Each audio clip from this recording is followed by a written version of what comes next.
എല്ലാവർക്കും നമസ്കാരം. എന്റർടൈൻമെന്റ് കീഴിലേക്ക് എല്ലാവർക്കും സ്വാഗതം. യെസ്, എന്റർടൈൻമെന്റ് കിഴി റിയാക്ഷൻ ആണ്. 2 സിനിമകളുടെ ബിഗ് അപ്ഡേറ്റ് ഉണ്ട്.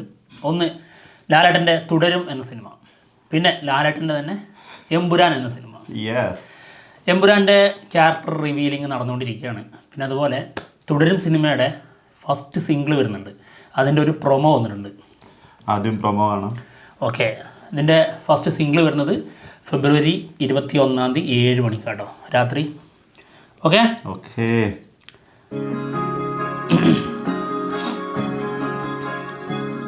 രജപുത്ര നെഞ്ചിലെ നീരാണ് എന്റെ കിനാവാണ് എന്തിനും നീയാണ്. പ്രത്യേക വൈബ്.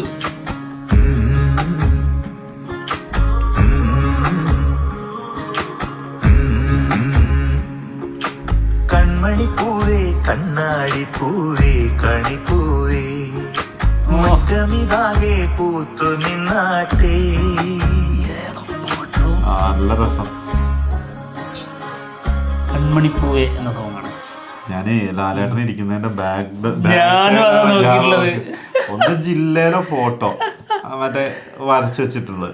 അതിന്റെ തൊട്ടപ്പുറത്തുള്ള അതായത് ആറുള്ള ക്യാരക്ടറുകള് അറബി, പിന്നെ CP നമ്മുടെ കോൺട്രാക്ടർ CP, പിന്നെ സണ്ണി, ഡോക്ടർ സണ്ണി, പിന്നെ ആടുതോമ, പിന്നെ അങ്ങോട്ട് കൊറേ ഉണ്ട്. പിന്നെ പുലിമുരുകൻ, ലൂസിഫർ, പിന്നെ ആരാണ്, പിന്നെ നമ്മുടെ ജയിലറിലെ ലാസ്റ്റത്തെ ക്യാരക്ടർ മാത്യു. ഈ നടുക്കുന്നാരാ? സൂം ചെയ്യാൻ പറ്റൂല. നടുക്ക് പുലിമുരുകന്റെയും മറ്റേ നമ്മുടെ തോമന്റെ അടിയിലുള്ള അത് ആടുതോമന്റെയും പുലിമുരുകന്റെയും നടുക്ക്. പക്ഷെ അത് ക്ലിയർ ആവുന്നില്ല. എനിക്ക് ആരോ ഒരെണ്ണം അയച്ചു തന്നിട്ടുണ്ടായിരുന്നു. അത് ഞാൻ നോക്കട്ടെ കേട്ടോ, അത് കിട്ടുമോ നോക്കട്ടെ. അതൊരു രക്ഷയല്ലേ, അത് നല്ല രസമായിരുന്നു കേട്ടോ. ഇത് ലാലേട്ടന്റെ ഇതാ ലാലേട്ടന്റെ മറ്റേ കീർത്തിചക്രയാണ്. മേജർ മഹാദേവൻ. ഏതാ സാധനല്ലേ? അത് ക്യാരക്ടറുകൾ കൊണ്ടും പിന്നെ ക്യാരക്ടർ അപ്പിയറൻസ് കൊണ്ടും ഡിഫറെന്റ് ആയിട്ടുള്ള സിനിമകളാണത്, കഥാപാത്രങ്ങളാണ്. ഭയങ്കര വ്യത്യസ്തമായിട്ടുള്ള സാധനങ്ങളാണ്. യെസ്, എനിക്ക് തോന്നുന്നു അതാരെങ്കിലും ഗിഫ്റ്റ് ചെയ്ത സാധനമായിരിക്കും കേട്ടോ ചെയ്തിട്ടേ. എനിക്ക് തോന്നുന്നില്ല അത് അങ്ങനെ തന്നെ ആയിരിക്കും. ഫോട്ടോയും അത് തന്നെയാണ്, അത് ആരോ ഗിഫ്റ്റ് ചെയ്ത സാധനമാണ്. അപ്പൊ അങ്ങനത്തെ ഉള്ള സാധനങ്ങളൊക്കെ എടുത്ത് വെച്ചിരിക്കുന്ന റൂം, ഓഫീസ് റൂം, അങ്ങനത്തെ ഇതിനായിട്ടുള്ള ഒരു സ്റ്റുഡിയോ, അതായത് ലാലേട്ടന്റെ സ്പെഷ്യൽ സ്റ്റുഡിയോ ആണ്. അവിടെ ആയിരിക്കില്ല. എന്താണെങ്കിലും ഭയങ്കര രസമായിരുന്നു. പാട്ട് ശ്രദ്ധിക്കാൻ സമയം കിട്ടിയില്ല. ഞാൻ നന്നായിട്ട് ശ്രദ്ധിച്ചു കേട്ടോ. കൺമണിപ്പൂവെ ഞാൻ ഒരു പ്രാവശ്യം കേട്ടായിരുന്നേ, അതുകൊണ്ട് പക്ഷെ എങ്കിലും ഇങ്ങനെ ഈ രീതിയിൽ കൊറേ നാളുകളായി തോന്നുന്നു ലാലേട്ടന് വേണ്ടിട്ട് ഒരു സോങ് പാടിയിട്ട്. ആ വിന്റേജ് ഫീൽ ചെയ്യുന്നുണ്ടല്ലേ? അതായത് പഴയ സിനിമകളിലൊക്കെ പാട്ടുകളില്ലേ, ആ ഒരു സെറ്റപ്പ് ഉണ്ട്. എന്തായാലും 21 7 മണിക്ക് അറിയാം. യെസ്, രജപുത്രയാണ് സിനിമ നിർമ്മിക്കുന്നത്. സിനിമ സംവിധാനം ചെയ്യുന്നത് നമ്മുടെ തരുൺ മൂർത്തിയാണ്. എന്തായാലും ചില പ്രശ്നങ്ങളൊക്കെ ഉണ്ടായിരുന്നു. ജനുവരി 30 സിനിമ റിലീസ് ആവേണ്ടിയിരുന്നതായിരുന്നു, പക്ഷെ ചില പ്രശ്നങ്ങളാൽ നീട്ടിവെച്ചു. ഇനി മെയിലേക്കായിരിക്കും മിക്കവാറും. മെയിൽ വരും എന്നുള്ളതാണ് ഇപ്പത്തെ പ്രതീക്ഷയിലൊക്കെ നിൽക്കുന്നത്. ഇപ്പത്തെ ഒരു സൂചന കിട്ടുന്ന മെയിലേക്കാണ്. എന്തായാലും നോക്കാം. 2025 ലാലേട്ടൻ്റെതായിട്ട് വരാൻ പോകുന്ന സിനിമ അത് എമ്പുരാനാണ്. ഓക്കെ, എമ്പുരാൻ സിനിമയിലെ ഫസ്റ്റ് സിനിമ തെറ്റിദ്ധരിക്ക് 2025 പിന്നെ വേറെ സിനിമ ഇല്ലാന്ന് വിചാരിച്ചു. ഫസ്റ്റ് സിനിമ എന്ന് പറയണം. ഫസ്റ്റ് സിനിമ അത് എമ്പുരാനാണ്. അതിലെ ക്യാരക്ടർ റിവീലിംഗ് നടന്നുകൊണ്ടിരിക്കുകയാണ്. അപ്പോൾ നന്ദു ഇന്നലെ വൈകുന്നേരം വന്നിട്ടുണ്ടായിരുന്നു. നന്ദുവിനോട് ഇന്നലെ വൈകുന്നേരം രാവിലെ വരാൻ പറഞ്ഞ പോലെ പീതാംബരൻ എന്തൊക്കെയോ സംസാരിച്ചിട്ട് പോയി. ആണല്ലേ? എന്നാ കേക്കാം. ഓക്കെ, നന്ദു അങ്ങ് വന്നു, എന്തൊക്കെയോ പറഞ്ഞു, അങ്ങ് പോയി. എന്തൊക്കെയാ പറഞ്ഞിട്ടുള്ളത് നോക്കാം. ക്യാരക്ടർ 19 അല്ലേ? നമസ്കാരം, ഞാൻ നന്ദു. ഒരു 5-6 വർഷത്തിന് മുമ്പ് പൃഥ്വിരാജ് ഒരു സിനിമ ഡയറക്റ്റ് ചെയ്യാൻ പോണു എന്നറിഞ്ഞപ്പോ എനിക്ക് ഭയങ്കര സന്തോഷമാണ്. കാര്യം രാജുവിന് സിനിമയിൽ വരുന്നതിന് മുമ്പ് തൊട്ടേ രാജുവിന് ഒരു ആഗ്രഹം ഒരു ഡയറക്ടർ ആവണമെന്നായിരുന്നു. പക്ഷെ അദ്ദേഹം ഒരു വലിയ നടനായി മാറി. അപ്പൊ അദ്ദേഹത്തിന്റെ ഡയറക്ഷൻ ഒരു സിനിമ വരുമ്പോൾ അതിനകത്തൊരു വേഷം ചെയ്യണമെന്നൊരു ആഗ്രഹം. ഞാൻ രാജുവിന്റെ അടുത്ത് പറഞ്ഞു, എനിക്ക് അതിനകത്ത് ചെറിയൊരു വേഷം തരണമെന്ന് പറഞ്ഞു. അപ്പൊ രാജു പറഞ്ഞു, ചേട്ടന് പറ്റിയ വേഷമൊന്നും ഇല്ല ഏട്ടാ എന്ന് പറഞ്ഞു. ഞാൻ പറഞ്ഞു, എനിക്ക് വലിയ ലെങ്തി വേഷമൊന്നും അല്ല ഞാൻ ആഗ്രഹിക്കുന്നത്, എനിക്ക് നടന്നു പോകാൻ പറ്റുന്ന വെറുതെ നടന്നു പോയാലും ഞാൻ ഹാപ്പിയാണ്. കാര്യം രാജുവിന്റെ ആദ്യത്തെ വെഞ്ചറിൽ ഞാൻ ഭാഗമായി എന്ന് എനിക്ക് പറയാമല്ലോ, ആ ഒരു സന്തോഷം. അപ്പൊ രാജു പറഞ്ഞു ശരി നോക്കട്ടെ ചേട്ടാന്ന് പറഞ്ഞിട്ട് കുറച്ചാളുകൾക്ക് ശേഷം എന്നെ വിളിച്ചിട്ട് പറഞ്ഞു ചേട്ടാ ഒരു വേഷമുണ്ട്, 2-3 സീനേ കാണുള്ളൂ, 4 ദിവസം വർക്കേ വരുള്ളൂ എന്ന് പറഞ്ഞു. അങ്ങനെയാണ് ഞാൻ മിനിസ്റ്റർ പീതാംബരന്റെ കോസ്റ്റ്യൂമിലേക്ക് ഇറങ്ങുന്നത്. അങ്ങനെ ആ സിനിമ ചെയ്ത് റിലീസായപ്പോഴാണ് പീതാംബരൻ എന്ന് പറഞ്ഞ കഥാപാത്രം തീർച്ചയായിട്ടും അതിനകത്തൊരു ഇമ്പോർട്ടന്റ് ക്യാരക്ടറാണ്. അത് സിനിമയിൽ എല്ലാവരും ശ്രദ്ധിക്കപ്പെട്ടു എന്നുള്ളതും മനസ്സിലാക്കുന്നതും സന്തോഷിക്കുന്നതും ഒക്കെ അപ്പോഴാണ്. ഇപ്പൊ ആ സിനിമയുടെ 2ാം ഭാഗം വരികയാണ്. ലൂസിഫറിനെക്കാട്ടിലും കുറച്ചുകൂടെ കുറച്ചുകൂടെ വലിയ സ്കെയിലിൽ വരുന്ന ഒരു സിനിമയാണ് എമ്പുരാൻ. UF എന്ന് പറഞ്ഞ പാർട്ടിയോട് ഏറ്റവും കൂറും സ്നേഹവും പുലർത്തുന്ന ഒരു രാഷ്ട്രീയ പ്രവർത്തകനാണ് മിനിസ്റ്റർ പീതാംബരൻ. വീണ്ടും പീതാംബരന്റെ വേഷമണിഞ്ഞ് ഞാൻ നിങ്ങളുടെ മുമ്പിലേക്ക് എത്തുകയാണ്. അപ്പൊ ആ സിനിമ കാണാൻ നിങ്ങൾ എല്ലാവരും എത്രമാത്രം എക്സൈറ്റഡ് ആയിരിക്കണോ അതുപോലെ തന്നെ ഞാനും എക്സൈറ്റഡ് ആണ്. മാർച്ച് 27-ാം തീയതി എമ്പുരാൻ നിങ്ങളുടെ മുമ്പിലേക്ക് എത്തുകയാണ്. അതിന്റെ ഒപ്പം മിനിസ്റ്റർ പീതാംബരനും നിങ്ങളുടെ മുമ്പിലേക്ക് വരികയാണ്. തീർച്ചയായിട്ടും ഈ പടം ഒരു വൻ വിജയമാകും എന്ന് വിശ്വസിക്കുന്നു, അതിനുവേണ്ടി പ്രാർത്ഥിക്കുന്നു.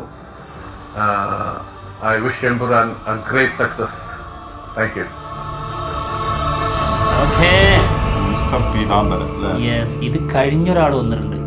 അതായത് എനിക്ക് തോന്നുന്നു നമ്മുടെ ലാലേട്ടൻ്റെ സ്റ്റീഫൻ നെടുമ്പള്ളി കഴിഞ്ഞാൽ ഏറ്റവും കൂടുതൽ കയ്യടി കിട്ടാൻ പോകുന്ന ഒരു കഥാപാത്രം മുരുകൻ. നമ്മുടെ ബൈജു സന്തോഷ്. യെസ്, പൊളിച്ചടിക്കിയ സംഭവമാണ്. ആള് വന്നിട്ടുണ്ട്. എന്താണ് പറയാൻ നോക്കാം. എന്തായാലും വ്യത്യസ്തമായ രീതിയിലുള്ളൊരു സംസാരമായിരിക്കും. ഉറപ്പല്ല, തിരുവനന്തപുരം സ്റ്റൈലില് എന്താ തിരിച്ചു പറയാൻ സംസാരിക്കുന്ന ആളാണ്. സത്യം, ഒരു കാര്യം നമ്മൾ സ്ട്രൈറ്റ് ആയിട്ട് പറയല്ല, വേറെ രീതിയിൽ പറയുന്ന ഒരാളാണ്. ആള് പറയുന്ന കാര്യങ്ങൾ ശ്രദ്ധിച്ചു വെച്ചോട്ടോ. അതെങ്ങനെയെങ്കിലും മറിച്ചും തിരിച്ചൊക്കെ വിളിച്ച് ഒന്ന് കൂട്ടോ കുറയ്ക്കൊക്കെ ചെയ്തിട്ടുണ്ടെങ്കിൽ ഈ സിനിമയിലുണ്ടാവും എന്തെങ്കിലും ഒരു സാധനം. ഓക്കെ,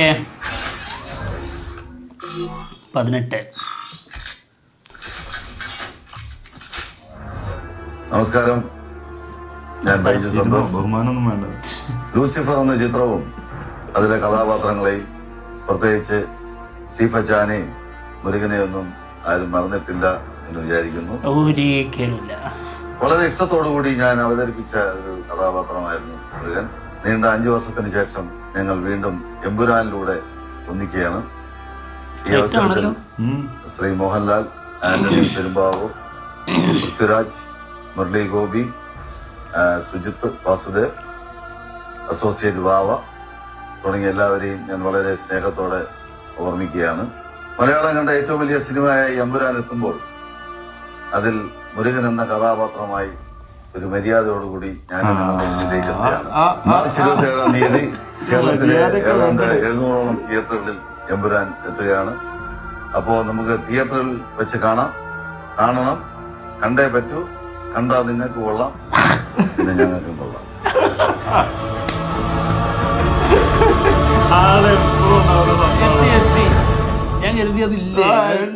അതിലേക്ക് പോവാണ്ട് എന്ത് ബൈജു, അതാണ് അതിന്റെ ഒരു വൈബ്. എന്താണെങ്കിലും സംഭവം ഒരുപാട് കാത്തിരിക്കുന്ന കഥാപാത്രങ്ങളാണ്. ഞാൻ ശരിക്കും ഈ ക്യാരക്ടർ റിവീലിംഗില് ഞാൻ കാണാൻ ആഗ്രഹിക്കുന്ന ഒരു 5 മുതൽ 1 വരെ ഉള്ളതിലേക്കാണ്. അത് ശരിയല്ലേ, ഞാൻ ഏറ്റവും കൂടുതൽ ഇതൊക്കെ ശക്തമായ കഥാപാത്രങ്ങൾ ഇവരെയൊക്കെ ഇപ്പൊ വിട്ടു പോയിട്ടുണ്ടെങ്കിൽ 18 അവര് ഇട്ടിട്ടുണ്ടെങ്കിൽ, ഡ്രോപ്പ് ചെയ്തിട്ടുണ്ടെങ്കിൽ 5 മുതൽ 5, 4, 3, 2, 1 ഇതൊക്കെ ആരായിരിക്കും? ആ ഡ്രോപ്പ് ഒരു വലിയ ഡ്രോപ്പ് തന്നെ ആയിരിക്കും. അതൊരു 1.5 സംഭവം തന്നെ ആയിരിക്കും. ഞാൻ അതാണ് പ്രതീക്ഷിക്കുന്ന സാധനങ്ങള്. അത് കാണുമ്പോ വേണം ആ ത്രില്ല് എന്ന് പറയാൻ. അല്ലെ, 36 കഥാപാത്രങ്ങളല്ലേ? അതെ. ഇപ്പോ ഓരോന്നിങ്ങനെ ഇവരിങ്ങനെ ഓരോന്ന് ഡ്രോപ്പ് ചെയ്തുകൊണ്ടിരിക്കുകയാണ്. ആദ്യ ഡ്രോപ്പ് മുതലേ പ്യുവർ വൈറ്റ് ആയിരുന്നു ഈ ഡ്രോപ്പ്. മെല്ലെ മെല്ലെ മെല്ലെ മെല്ലെ ഈ ഡ്രോപ്പുകൾക്ക് റെഡിന്റെ കളർ വരുന്നുണ്ടോ എന്നൊരു സംശയം. ഇനി അത് മാറി ബ്ലാക്കും റെഡും റെഡിലേക്ക് വന്ന് നല്ല ചുമന്ന ചോരയുടെ കളറിലേക്ക് വരും. ശേഷം കട്ട ചോരയുടെ കളറിലേക്ക് വരും. ഈ കട്ട ചോര വന്നു കഴിഞ്ഞിട്ടുണ്ടെങ്കിൽ പിന്നെ അത് നമുക്ക് ചില സമയത്ത് ബ്ലാക്ക് ഒക്കെ ആയിട്ട് തോന്നും. അത് അതിലേക്ക് എത്തുന്നുള്ളൂ. വെയിറ്റ് ചെയ്യേ, വരട്ടെ. അപ്പൊ എന്തായാലും ഞങ്ങൾ പോവാണ്. മറ്റു വിശേഷങ്ങളുമായിട്ട് ഉടനെ തന്നെ കാണാം. ബൈ. ബൈ.